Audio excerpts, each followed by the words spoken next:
My name is James Kateba. I live in Kampala. This is what I do for a living. I build stuff for tourism and the environment. Thank you.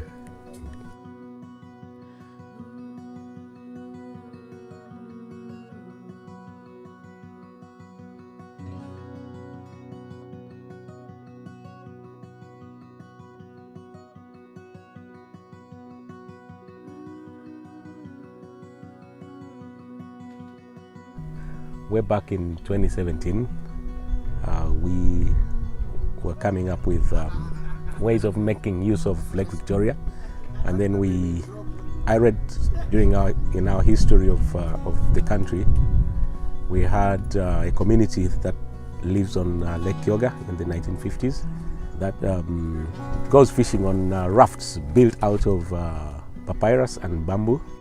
So I thought that was a way of designing something almost similar but with an environmental connection. So I came up with an idea of grabbing recycled plastics and built rafts out of them. Yeah, of course this isn't the first time the thing is happening all over the world. There are communities all over the world that live on floating islands. But this was the first that we're doing, right here. And I thought, by borrowing a leaf from something that was already happening in Uganda in one of the fishing communities, I was like, let's try it. And I had to seek guidance from the government arm of the environment. Just consulted them on, if I was able to do something that benefits the environment. As I was picking, like bottles all over the lake, and they're like, yeah, as long as you're not harming the environment, try and, come for us for guidance. It took us about 6 months. It was around May 2017. By the end of the year, a large section was ready. It's about 10 tons of plastic that you see over there. Over the time, we kept on collecting and strapped them in fish nets, and then we grow vegetation that you find along the lakes. That's morning glory, and then we have some figs.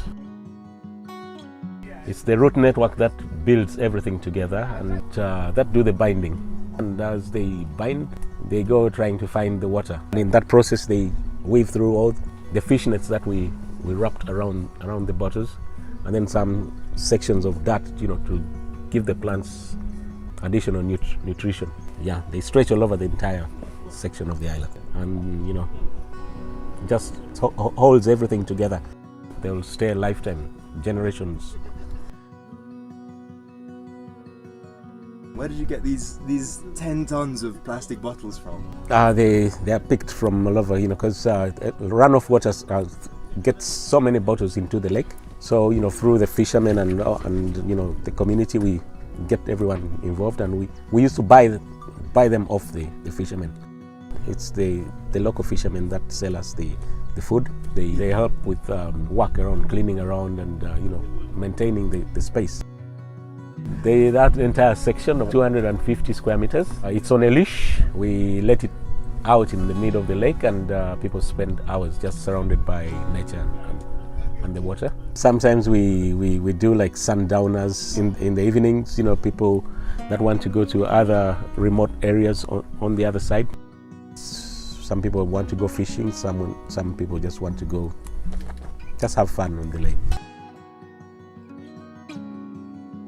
It's supposed to be like a concept for floating cities, because we have a problem of climate change. We realize that water levels sometimes take away living space. So we think in future maybe this would be like a concept for future spaces, living spaces. Yeah, it's good, it's comfortable, you don't feel anything, it's safer even in storm. Yeah, we are more comfortable on that than sometimes building on land. The way it's designed, the bottles are not built as one lump of a section. So with the storms, the different bottles just break down all the waves, and then the trees and the leaves, they act as windbreakers. You just enjoy your ride in there. Yeah.